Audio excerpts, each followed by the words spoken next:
तुकाराम विचारसागर द्वितीय तरंग पान नंबर 22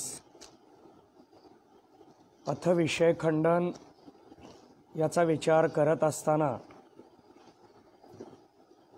आपण जीव ब्रह्माचं ऐक्य या ग्रंथाचा विषय आहे हे चिंतन केलेलं आहे। जीव ब्रह्माच्या ऐक्यासाठी जी शंका घेतली गेली त्या शंकेच्या अनुषंगाने पंचक्लेशाचा विचार सांगितला गेला। पंचक्लेश कशाला म्हणतात? यामध्ये अविद्या, अस्मिता, राग, द्वेष, अभिनिवेश। अविद्या या पदावर 66 नंबर टिप्पणी आहे आणि या टिप्पणीमध्ये अविद्येचा विचार मांडलेला आहे। अविद्येचा विचार मांडत असताना मूल अविद्या आणि तूल अविद्या जी शुद्ध चैतन्याला स्वरूपाला जागते त्याला मूल अविद्या म्हणावं, आणि जी स्वरूपाला सोडून इतर पदार्थाच्या ठिकाणी असलेल्या चैतन्याला जागते त्याला तूल अविद्या म्हणावं। मूल अविद्या सुद्धा जागते, आवृत्त करते, आणि तूल अविद्या सुद्धा आवृत्त करते। परंतु मूल अविद्येचा आणि तूल अविद्येचा विषय वेगवेगळा आहे। मूल अविद्येचा विषय आहे स्वरूप ब्रह्म शुद्ध चैतन्य, आणि तूल अविद्येचा विषय आहे उपाधी चैतन्य। हा फरक आहे। याचं चिंतन करत असताना मूल अविद्येमध्ये 2 प्रकार बघितले आपण, कार्यरूप मूल अविद्या आणि कारणरूप मूल अविद्या। कार्यरूप मूल अविद्या पाहत असताना आपण विचार केला की दोरीच्या ठिकाणी सर्प ही कार्यरूप अविद्या आहे, आणि त्या ठिकाणी असलेला आवरण विक्षेप वगैरे हे कारणरूप अविद्या आहे। मग पंचक्लेशामध्ये हे सगळं लक्षण घेतलेलं आहे का अविद्येचं? तर याचं उत्तर आहे नाही। पंचक्लेश मांडत असताना अविद्या सांगितली, मग सगळी अविद्या सांगितली का? नाही। कोणती सांगितली? मूल अविद्येमध्ये कार्यरूप अविद्या, एवढाच विचार आहे। बघा, सुरुवातीला आपल्याला अविद्येचं लक्षण बघायचं आहे, मग अविद्येचे प्रकार बघायचे आहेत, त्या प्रकारामध्ये मूल अविद्येचे प्रकार बघायचे आहेत। या मूल अविद्येच्या प्रकारामध्ये कार्यरूप अविद्येचा विचार फक्त या पंचक्लेशामध्ये आहे। आपण आत्तापर्यंत अविद्या म्हटलं की सगळी अविद्या असा बहुतांश विचार मांडला जात होता, पण अविद्या म्हणजे काय याचं सुद्धा चिंतन आलेलं आहे। विवेक दृष्टीनं पाहिल्यानंतर जी नाही त्याला काय म्हणावं? अविद्या। विचार के किए हुए होवे नहीं सो अविद्या कहिए। विचाराने विवेकाने जर पाहिलं तर ती नाहीच।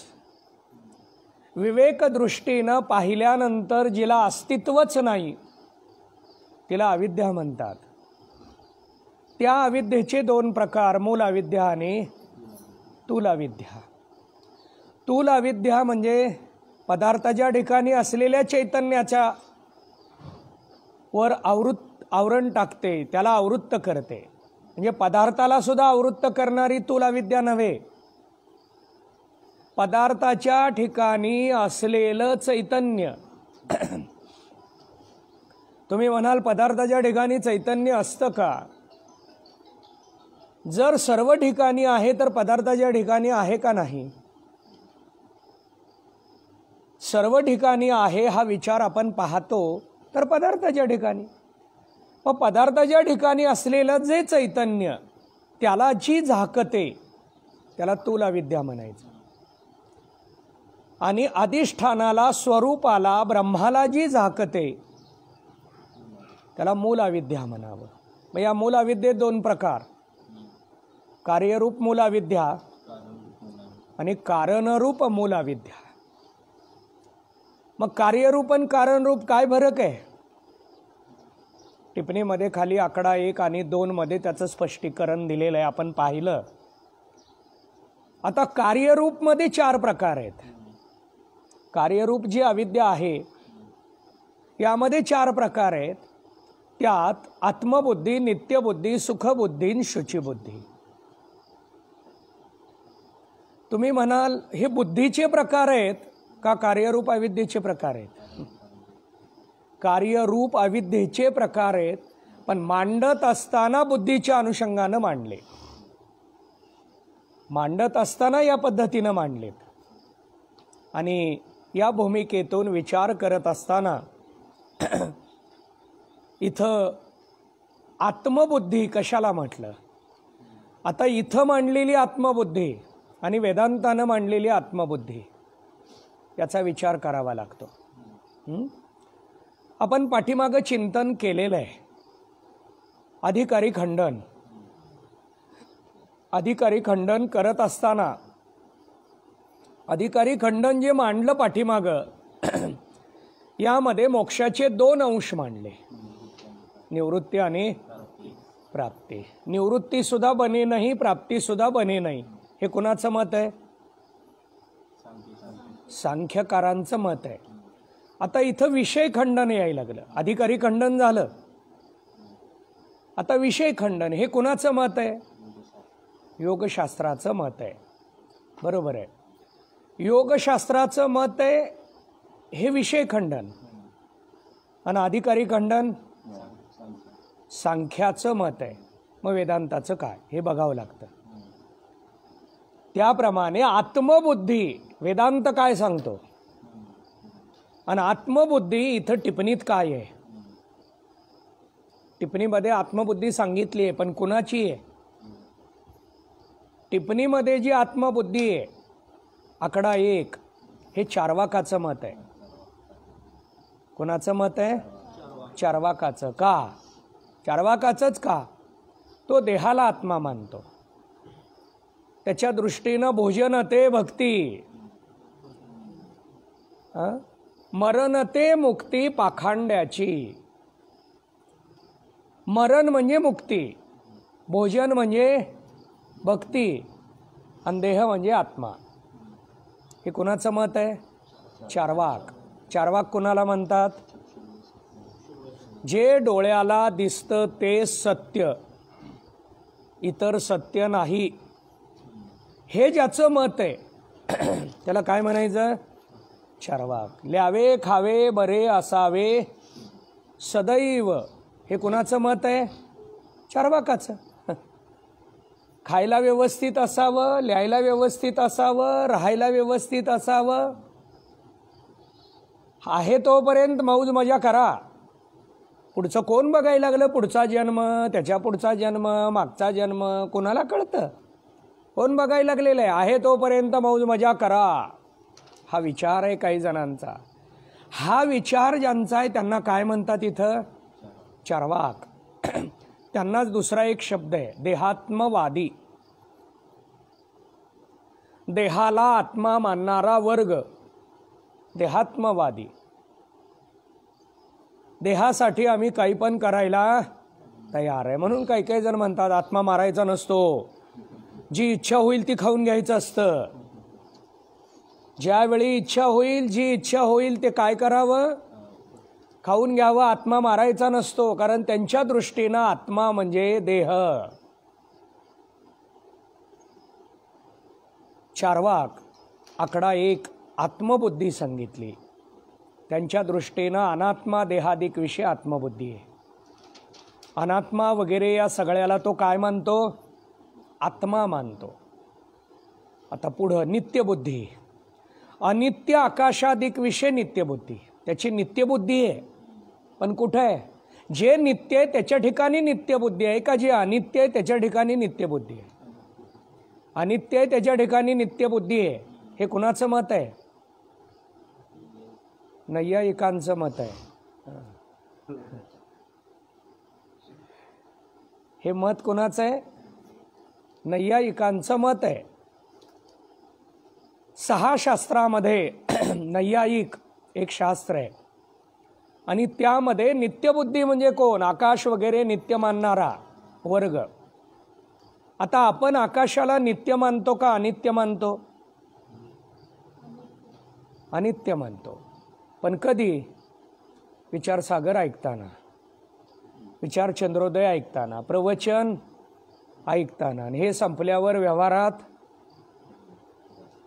नित्य मानतो आपण. आकाशाला नित्य मानतो, पृथ्वीला नित्य मानतो. हा प्लॉट कोणाचा आहे? माझा आहे. प्लॉट कोणाचा आहे? माझा आहे. अहो, आपला देहच आपला माझा नाही तर प्लॉट कोणाचा आहे? प्लॉट म्हणजे पृथ्वी. नित्य मानली का अनित्य? कुणाच्या नावावर करून घ्यायची आहे? अनित्य असताना नित्य मानायला लागलो आपण. अनित्य आकाशाधिक विषय नित्यबुद्धी. 2 बुद्धी झाली, आत्मबुद्धी आणि नित्यबुद्धी. दुःखरूप धनाधिक विषय सुखबुद्धी. आता यामध्ये दोन्ही पद्धतीनं चिंतन आहे बरं का. आत्मबुद्धी इथं मांडलेली आणि खरी आत्मबुद्धी. सद्रूपता, चिद्रूपता, आनंदरूपता ही वृत्ती म्हणजे आत्मबुद्धी. आत्मबुद्धी म्हणजे अनात्म्याचं देहाचं तादात्म्य संपलं आणि ज्या स्थितीला पोचला ती आत्मबुद्धी आहे. देहबुद्धी आणि आत्मबुद्धी फरक आहे, पण ते वेदांताचं मत आहे. आपल्याला ते दोन्ही पण मांडता आलं पाहिजे. नित्यबुद्धी जे नित्य आहे त्याला स्वीकारणं. नित्य कोण आहे? ब्रह्म आहे, आत्मा आहे. का? तो नित्य आहे, तो सद्रूप आहे. तिन्ही कालामध्ये ज्याचा बाध नाही तो नित्य आहे. आनंद अद्वय नित्य निरामय जे का निजधेय योगियांचे तुकोबरायांचा अभंग आहे. नित्य नित्यबुद्धी. अनित्य आकाशाधिक विषय नित्यबुद्धी. आता दुःखरूप धनाधिक विषय. धन वगैरे हे सगळं काय आहे? दुःखरूप आहे. वाटतं का आपल्याला? आता धन वगैरे दुःखरूप आहे म्हटल्यानंतर विचारसागर संपला की खिशातले आहेत तेवढे पैसे द्या. देऊ का आपण? मग धन दुःखरूप वाटलं का? विचारसागर सांगताना, कीर्तन सांगताना सुद्धा दुःखरूप वाटत नाही, म्हणून आम्ही पॉकेट ठरवल्याशिवाय कीर्तन प्रवचन करत नाही. चला, याला सुखबुद्धी म्हटलंय. असुची. देह कसा आहे? अशुद्ध आहे. देह कसा आहे? हा देह नाशिवंत मलमूत्राचा बांधा, वरी चर्म घातले रे अमंगळ. हा अमंगळ आहे, अशुद्ध आहे. पण आम्हाला काय वाटतो? शुद्ध वाटतो. तीच विषय सुची बुद्धी. पण ही कुणाला होते? पामरानी विषयीला होते. पामराला विषय खूप आवडतात. त्याला विषयाशिवाय दुसरं काही आवडतच नाही. सतत विषय. पामरापेक्षा विषयी बरा. पण विषयी होणं सुद्धा बाधकच आहे. पामरापेक्षा बरा आहे. न वारी करणाऱ्यांपेक्षा आम्ही वारी करतोय. न भजन करणाऱ्यांपेक्षा आम्ही भजन करतो. पण कसं करतो? इस भेद ते चारी भांति की है. या प्रकाराने 4 याचे मुद्दे आपल्या समोर मांडले. यहाँ पंचक्लेश के प्रसंग में, वर आम्ही जो पंचक्लेश सांगितलाय त्यात कार्य अविद्या का ग्रहण है. कार्य अविद्येचंच ग्रहण करा, अविद्या. आता हे सगळं आपण काल बघितलंय. तरी मी का मांडलं तर 4 बुद्धी समजून घेणं यातला खूप महत्त्वाचा भाग आहे. ते अवघड आहे. वरचा पॅरेग्राफ आपण बघितलेला आहे. सजातीय भेदरहित ब्रह्म, विभू म्हणजे व्यापक ब्रह्म, आणि पंचक्लेश रहित. एक वर्ग असा आहे की तो पंचक्लेश, पंचदुःख जाणं याला मोक्ष मानतो.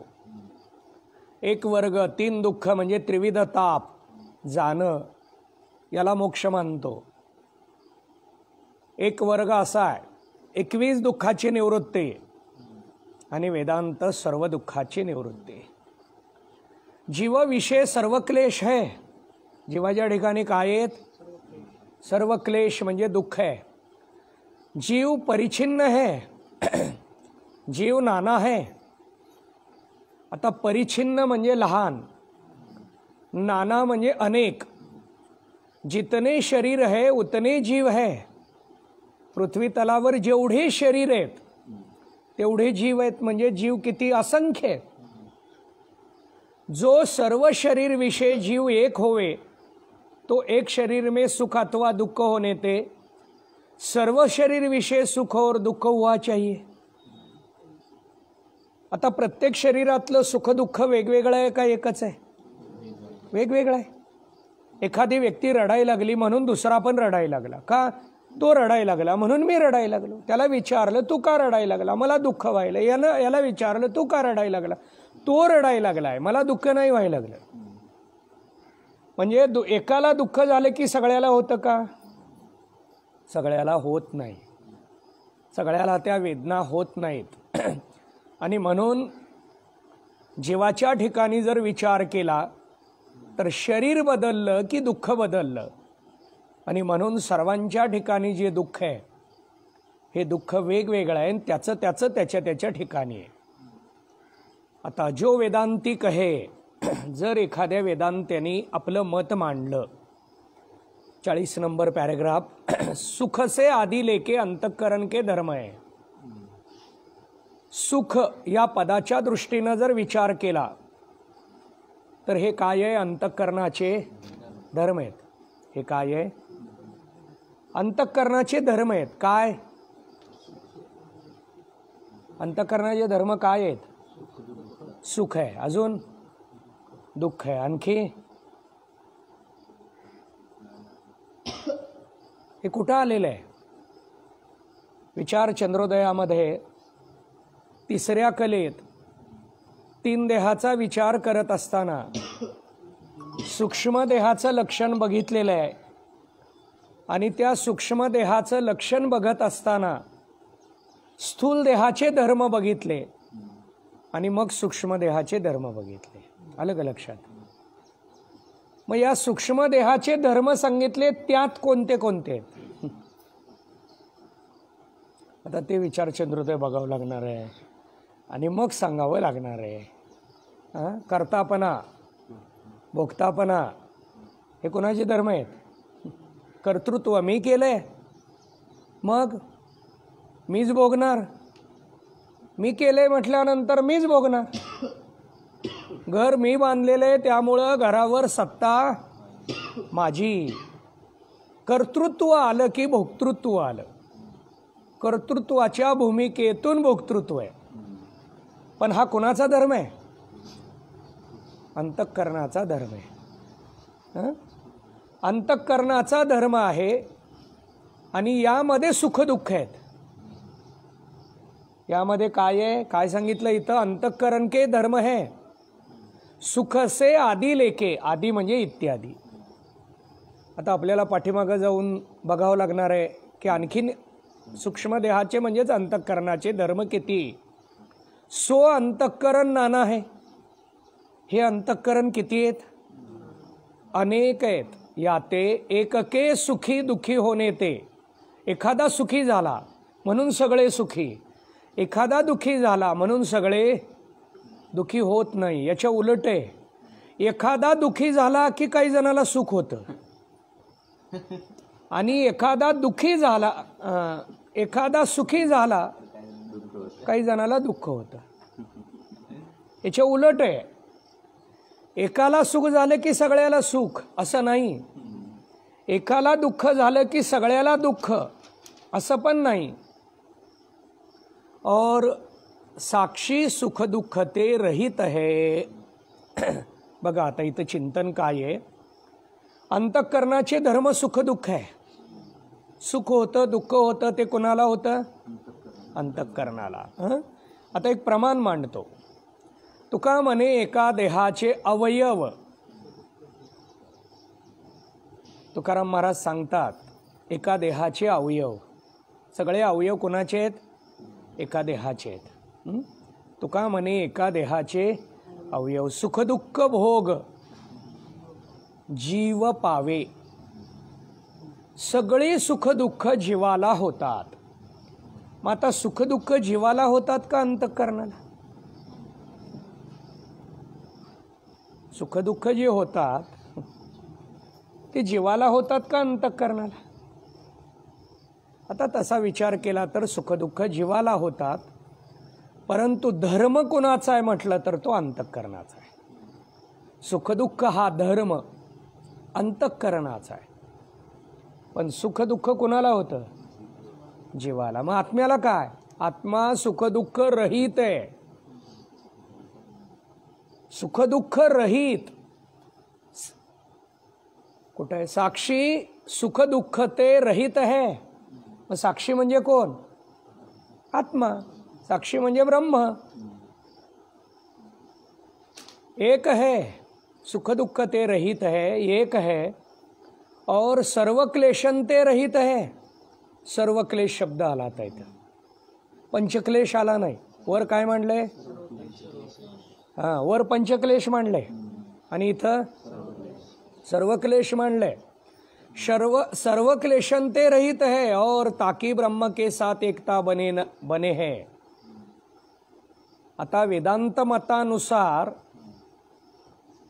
सर्व क्लेश ज्याच्या ठिकाणी नाहीत त्याचं ऐक्य होतं. पण आम्ही मानतो साक्षीचं अनेक आहे. साक्षी एक आहे का अनेक आहे? एक आहे. कोणाचं मत आहे? वेदांताचं मत आहे एक आहे म्हणून. पण हे मांडायला लागलेले कोण आहेत? योगशास्त्रकार मांडायला लागलेत. त्यांच्या दृष्टीनं मत काय? आता तुम्ही म्हणाल आम्हाला सांख्यशास्त्र योगशास्त्र काय करायचं आहे? फक्त वेदांत बघायचं आहे आम्हाला. आम्हाला वेदांताच्या दृष्टीनं जायचं आहे. कारण ज्ञानोबाराय, तुकोबाराय, व्यास महर्षी हे ज्या मार्गाने गेले त्यांनी जो सिद्धांत स्वीकारला तोच आम्हाला माहिती करून घ्यायचा आहे. ही वेगवेगळे शास्त्र वेगवेगळी मतं कशासाठी? समाजामध्ये वावरणारा जो वर्ग आहे किंवा आपली सुद्धा वृत्ती या अनुषंगाच्या शंका घेते. त्या शास्त्रांनी ज्या शंका मांडल्या किंवा त्या शास्त्राचं जे मत आहे ते मत आपल्याही मनामध्ये केव्हा केव्हा येतं किंवा इतर मंडळींच्या मनामध्ये येतं आणि ते आपल्यासमोर मांडलं जातं. मग आपल्या समोर मांडल्यानंतर वाटतं हां यांचं बरोबर आहे, यांचं बरोबर आहे. आता काही मंडळी मत मांडतात आपल्यासमोर. दिंडीमध्ये जेवण आहे, कुणीतरी स्वयंपाक करण्यापेक्षा आचारी लावून करा, आपल्या कुणाला त्रास होणार नाही. आपल्याला ते मत बरोबर वाटतं, खरं वाटतं आपल्याला. मग आपण काय करतो? आचारी लावून स्वयंपाक करतो. पण आचारी लावून स्वयंपाक केल्यामुळे जेवण जास्त झालं, दिंडी चुकली. हे कधी कळलं आपल्याला? दिंडीमध्ये चालत असताना काही मंडळी दिंडीत आलीच नाहीत म्हणून विचारलं. त्यांनी सांगितलं आज जेवण चांगलं झालं होतं आणि त्यामुळं भरपूर जेवण केलं म्हणून तब्येत बिघडली आणि दिंडीत चालत आलो नाही.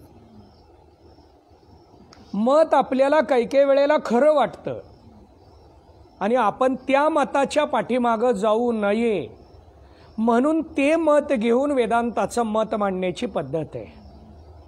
कोणत्या शास्त्रकाराचं काय मत आहे, कोणत्या शास्त्र? कारण काही मंडळींचं म्हणणं असं असतं की आम्हाला दुसऱ्या तीर्थक्षेत्राला जायचं नाही, दुसऱ्या शास्त्राकडे जायचं नाही, दुसऱ्या साधनेचा विचार करायचा नाही. तर त्यांना काय वाटतं त्यांचं मत मग त्याचं खंडन कशासाठी करा? त्यांचं मत मांडायचं आणि मग त्याचं खंडन करायचं कशासाठी? आपल्याला सुद्धा काही काही वेळेला त्या गोष्टी खऱ्या वाटायला लागतात आणि म्हणून आपल्याला त्या गोष्टीच्या अनुषंगानं शंका मांडून त्याचं समाधान केलं जातं. आपण जी साधना करायला लागलो ती दृढ व्हावी म्हणून हे मत मांडलेलं असतं आणि त्या मतानुसार आपल्यासमोर इथं वेदांती मत मांडलं. या 40 नंबर पॅरेग्राफमध्ये काय मत आहे? वेदांती आहे. त्याच्या अगोदर 39, 38 ह्या शंका आहेत. त्याला पूर्वपक्ष म्हटलेलं आहे. आता इथं पूर्वपक्ष खूप मोठा आहे. 21 नंबर पान, 20 नंबर पान, 21 नंबर, 22 नंबर, 23 नंबर पूर्वपक्षच आहे. जसं आत्ताच्या काळामध्ये मुलाखत घेताना अँकरच जास्त बोलतो. आत्ता तसंच आहे. मुलाखतीचं जर आपण टायमिंग काढलं, मुलाखत किती वेळ झाली, अर्ध्या तासाची मुलाखत असेल तर 20 मिनिटाची मुलाखत असते, 10 मिनिटं जाहिराती असतात. 20 मिनिटामध्ये 10 मिनिट अँकर असतो आणि 10 मिनिट ज्याची मुलाखत घ्यायला लागलो. तुम्ही म्हणाल मग 50-50%? ज्याची मुलाखत घ्यायला लागलो आपण तो 80% असायला हवा आहे. त्याला विचारायचं आहे, त्याचं मत विचारायला बोलवलेलं आहे, त्याचं मत विचारायचं आहे. तसं पूर्वपक्ष जास्त असावा का वेदांत जास्त असावा? कीर्तनामध्ये अभंगाचं विवरण जास्त असावं का इतर विषय जास्त असावे? कीर्तन असेल, अभंग असेल, ओवी असेल, श्लोक असेल, काय असावं? चला ठीक आहे. साक्षी का नानापणा, साक्षी अनेक है. 41 नंबर पॅरेग्राफमध्ये त्याचं स्पष्टीकरण आलेलं आहे. आणि यामध्ये सो वार्ता बने नाही. आता ही वार्ता शक्य नाही. जो कर्ता भोक्ता जीव है, आता इथं आलं बघा, कर्ता भोक्ता अंतःकरण आहे का जीव आहे?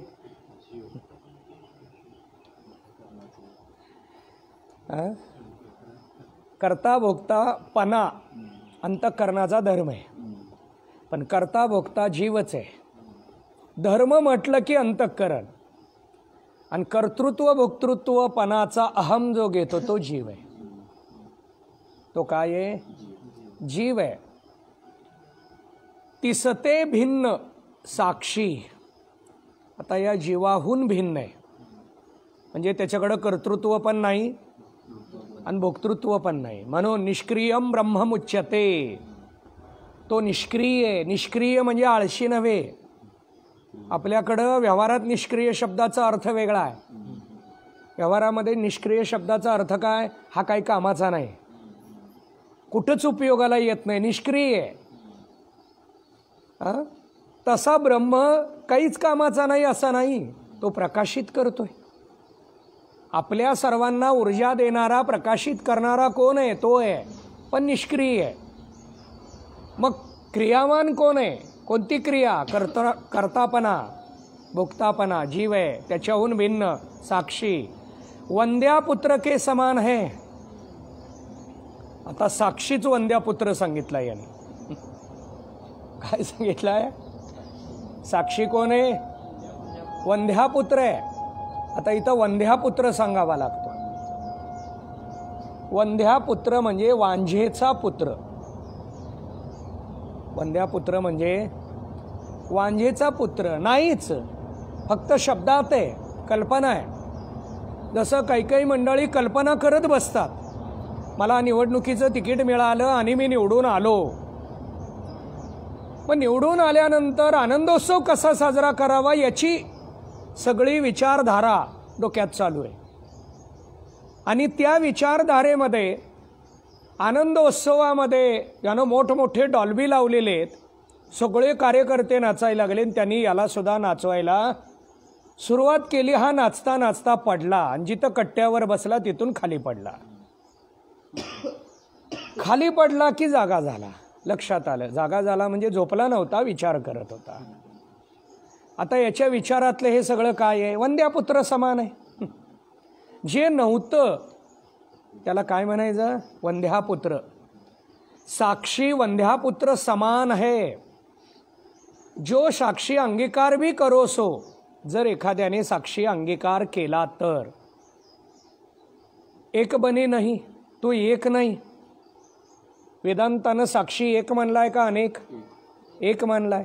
इथं काय सांगायला लागले? एक बने नाही, हा साक्षी एक नाही. नाना साक्षी मानने होवेंगे, साक्षी अनेक माना. काही जण म्हणतील तुम्ही काय सांगायला लागलात, एकीकडे सांगताय साक्षी एक आहे, एकीकडे सांगताय साक्षी नाना आहे. पण नाना साक्षी आहे, अनेक साक्षी आहे, हे सांगणारा कोण आहे? बघा, एका ठिकाणी स्वयंपाक आहे, 2 आचारी आले, स्वयंपाक नीट होत नाही, बिघडून जातो. स्वयंपाक काय होतो? बिघडून जातो. स्वयंपाक बिघडून जातो कारण आचारी 2 आहेत. तसं कीर्तनकार एक असेल तर प्रमाण एकानंच द्यावी का उभारलेल्या गायकांनी पण द्यावी? मग गायक मंडळी म्हणतात आमचा उपयोग काय, आम्ही कधी म्हणावं? आता त्या कीर्तनकाराला वाटलं की या स्वयंपाकात जिरे टाकायचेच नाहीत, मला जिरे मोहरी न टाकता मला भाजी करायची आहे, माझी भाजी तर खाऊन बघा, तसं माझं कीर्तन ऐकून बघा प्रमाणाच्या अनुषंगाने. नाही पण आम्हाला पाठांतर आहे, त्याचं काय करावं?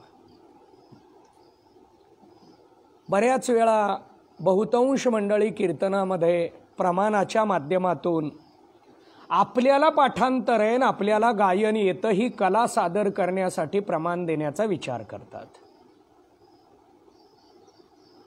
परंतु नाना साक्षी मानने होवेंगे हे मत लक्षात आलं पाहिजे. काहे ते? यह वेदांत का सिद्धांत है. आता हा वेदांताचा सिद्धांत आहे. कोणता? अंतःकरण और सुख दुःख से आदि लेके अंतःकरण के धर्म. बघा, अंतःकरणाचा धर्म सांगितला, याला तुम्ही कंस करा किंवा अंडरलाईन करा. अंतःकरण आणि अंतःकरणाच्या ठिकाणी निर्माण होणारी सुखदुःख, हे सगळं काय आहे? अंतःकरण के धर्म है. ये इंद्रिय और अंतःकरण के विषय नहीं. आता काय सांगायला लागलेत? अंतःकरणाचा धर्म आहे, विषय नाही, किंतु साक्षी के विषय है. हे कोणाचे विषय आहेत? अंतःकरणाचे धर्म आहेत आणि साक्षीचे विषय आहेत. विषय कोणाचे आणि धर्म कोणाचे हे कळलं पाहिजे आपल्याला. आता इंद्रिय 14 सांगितले. इंद्रिय किती आहेत? 14 आहेत. आणि 14 इंद्रियाच्या माध्यमातून 14 देवता, 14 विषय. हां, आता हे 14 विषय कोणाचे आहेत? 14 इंद्रियाचे. 14 इंद्रिय म्हणजे पंचकर्मेंद्रिय आणि अंतःकरण चतुष्टय. हे किती झाले? 14. म्हणजे काय?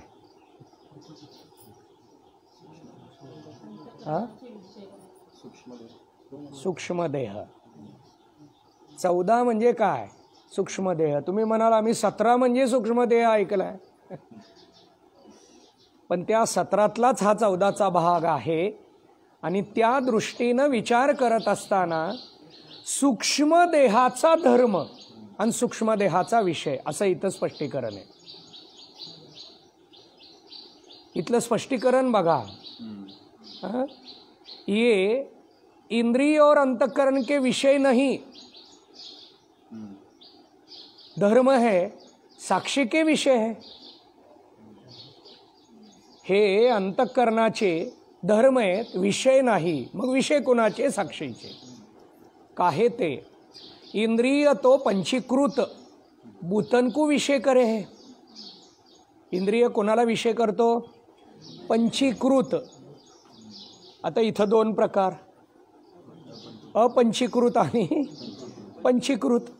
अपंचीकृत कशाला म्हणायचं? अपंचीकृत व्याख्या काय?